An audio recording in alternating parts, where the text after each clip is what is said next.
If I told you that the most exquisite seafood dinner of your life doesn't come from the ocean, but from the frozen dirt of your backyard, you would probably think I'm crazy. Picture a plate of fresh oysters. They are salty, briny, creamy, and expensive. Now look out your window at the dead of winter. The ground is frozen solid. Your tomato plants have been dead for months. Your potatoes are rotting in the cellar. But right there, hidden beneath the snow, is a root that defies the laws of winter. While other vegetables die in the cold, this plant actually gets sweeter. It doesn't just survive the frost, it weaponizes it. And when you pull it from the ice and cook it, something impossible happens. It doesn't taste like a turnip. It doesn't taste like a carrot. It tastes exactly like a fresh, buttery oyster.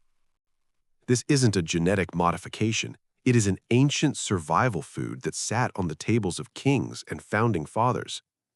So you have to ask yourself, why has it vanished?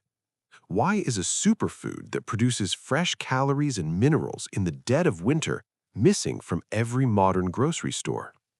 Why have we seemingly erased it from our history? But before we dig it up, I want to share a sincere caution with you. This might actually be the reason many people gave up on this plant. It involves a specific biological trait that catches new growers off guard every single year. This root is packed with a potent compound that behaves very differently from what you are used to. If you harvest this root and treat it exactly like a regular potato, if you just boil it quickly and eat a whole bowl, you are likely to experience what we call gastric shock. It's not toxic, but it can lead to severe bloating or stomach cramps that ruin the experience. Most people make this mistake once, think the plant is the problem, and then never touch it again. They sadly throw away a lifetime of winter food just because they missed one simple step. So stay with me until the end of this video. I will simply teach you the hydrolysis rule. It is a processing technique that prevents this issue, unlocks the true nutrients, and turns this misunderstood root into the ultimate survival superfood. This is the story of Salsify, the vegetable oyster. Welcome to Reclaimed Nature.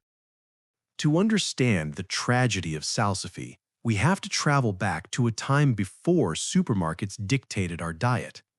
Let's go back to the year 1806. Thomas Jefferson, the third president of the United States, is walking through the gardens of Monticello. Jefferson was not just a politician, he was a master gardener. He had access to every seed in the known world. And in his meticulously kept garden book, he didn't write about Salsify's weed. He cataloged it as a delicacy. For the Victorians in the 19th century, Salsify was a superstar. You have to understand, fresh seafood in the 1800s was a luxury. If you lived inland, away from the coast, an oyster was rare. It was expensive. But then, they discovered this rough, hairy root. When they peeled away the ugly skin and simmered it in milk and butter, the transformation was undeniable. The texture softened like a scallop. The flavor released that distinct oceanic brine. Cookbooks from the era are filled with recipes from mock oyster soup. It allowed a farmer in the middle of Ohio to dine like an aristocrat in Boston. It wasn't poor man's food, it was smart man's food. Napoleon's armies reportedly foraged for it across Europe. Why? Because when the wheat fields were burned and the granaries were empty, Salsify was still there, waiting underground, untouched by the chaos of war on the surface. It was the ultimate backup plan, a calorie source that didn't need a silo or a barn. The earth itself was the storage unit. For centuries, it was respected. It was planted in every serious kitchen garden from London to Virginia. So, look at your local grocery store today. Look at the root vegetable aisle. You see carrots, you see parsnips, you see mountains of potatoes, but the vegetable oyster is gone. It vanished from our plates, erased from our memory, and relegated to the status of a roadside weed. How did a plant that fed presidents and emperors disappear in just 100 years? The answer is disturbing. It wasn't a crop failure. It wasn't a plague. Salsify was murdered. And the killer is a vegetable sitting in your pantry right now. You might think I'm talking about some exotic invasive species, but the culprit is the humble potato. In the 19th century, a silent war was waged for the dinner plates of the Western world. It was Salsify versus the potato. Salsify had the superior flavor. It had the superior winter hardiness. But the potato had one thing Salsify did not: convenience. Look at a potato. It is round. It is smooth. It fits perfectly into a machine. You can harvest 10 acres of it in an hour with a mechanical digger. You can wash it, bag it, and ship it thousands of miles without it bruising. Now look at Salsify. It is long and slender, sometimes reaching 12 inches deep. It has delicate side roots that cling to the soil. If you try to rip it out of the ground with a machine, it snaps. When you harvest Salsify, you can't just run a tractor over it. You have to treat it like an archaeological dig. You have to be gentle. And once you get it out, it presents another challenge. It bleeds a sticky, milky sap when cut. It turns brown if you don't put it in water immediately. To the industrial food system that was rising in the 20th century, these weren't just inconveniences, they were fatal flaws. The industry demanded uniformity. They wanted crops that could be processed, packaged, and forgotten.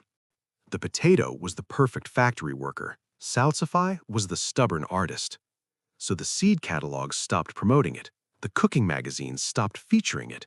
Supermarkets refused to stock it because it looked dirty compared to the washed, shiny potatoes. We traded a complex, nutrient-dense survival food for a ball of simple starch just because it was easier to peel. But in our quest for convenience, we made a dangerous trade-off. We bet everything on a crop that is biologically weak. Think about it. If you leave a potato in the ground over winter, what happens? The frost hits, the cell walls burst. By spring, you have a rotten, mushy mess. The potato requires a cellar. It requires climate control. It requires electricity to keep it from spoiling. Salsify requires nothing. While the potato is rotting, Salsify is just getting started. The industry buried it because it didn't fit their machines, but they forgot that nature doesn't design plants for machines. Nature designs them for survival. And science has just revealed exactly how brilliant this design really is. If you take a Salsify root to a laboratory in the middle of January, you will find something that borders on biological magic. This plant has evolved a natural antifreeze system.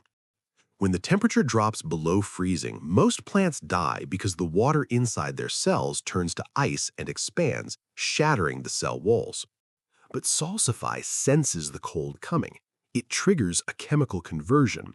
It begins to break down its stored starches into complex sugars. This increases the solute concentration inside the cells, which lowers the freezing point of the water. It is the same principle as putting salt on an icy road. This is why Salsify tastes bland in the summer, but becomes incredibly sweet and oyster-like after a hard frost. The cold isn't killing it, it is curing it. While your neighbors are paying for electricity to keep their potatoes from freezing in the garage, your Salsify is safely stored in the best refrigerator on Earth, the frozen ground itself. But the science gets even more interesting when we look at nutrition. Remember that imposter in your pantry? The potato is almost entirely starch. When you eat it, your body converts it rapidly into glucose. It spikes your blood sugar. It is empty energy.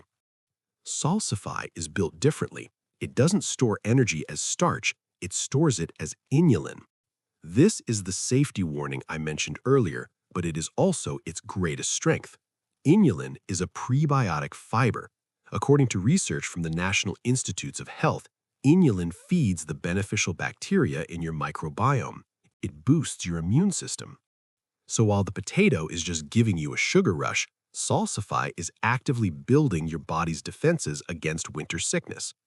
The modern world rejected Salsify because it was hard to digest, but looking at the data, we realize that difficulty is actually a feature, not a bug.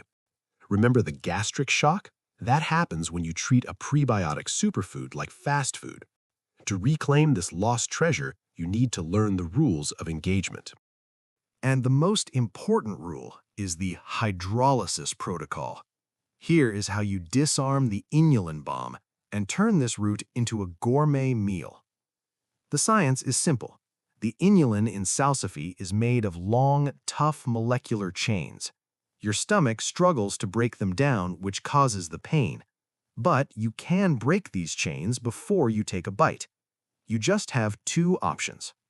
Option A, the winter cure. This is the easiest method. Just leave the roots in the ground until late winter. The repeated freezing and thawing cycles naturally hydrolyze the starch for you. Nature literally pre-digests the hard stuff, leaving you with sweet, safe sugar. Option B, the slow cook. If you harvest early, do not speed boil it like a potato. You need time and acid. Simmer the peeled roots gently for 30 minutes with a squeeze of lemon juice or vinegar, or roast them slowly in the oven. The combination of heat and acidity snap those long inulin chains into simple fructose. When you pull a properly cooked salsify root out of the pot, it isn't fibrous or tough. It mashes like butter. Add a little cream and smoked paprika, and you have the legendary mock oyster stew that fooled the Victorian aristocracy. Rich, savory, and completely safe. But before you can cook it, you have to plant the right one. This is critical. Do not just buy generic salsify. Many packets contain a different, inferior species. You are looking for the Latin name Tragopogon porifolius. Specifically, hunt for the heirloom variety called Mammoth Sandwich Island. This is the giant fleshy root that Thomas Jefferson grew. Anything else is just a weed. While the supply chains struggle and fresh produce prices skyrocket in January, the salsify grower is calm. It gives you something the modern world cannot offer: security. You have a living pantry under your feet. You have a source of calories that doesn't rot, doesn't need electricity, and tastes like a luxury. This plant is a reminder that the best solutions are often the ones we abandoned.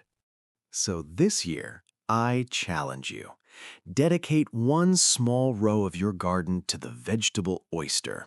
Let the neighbors grow their potatoes. You grow the treasure. If you are ready to trade convenience for resilience, hit the like button. Subscribe to Reclaimed Nature, because we are digging up the wisdom that history tried to bury. And tell me in the comments, potato or oyster? Which root will you trust when the ground freezes? Knowledge is not lost. It is simply waiting for you to dig it up.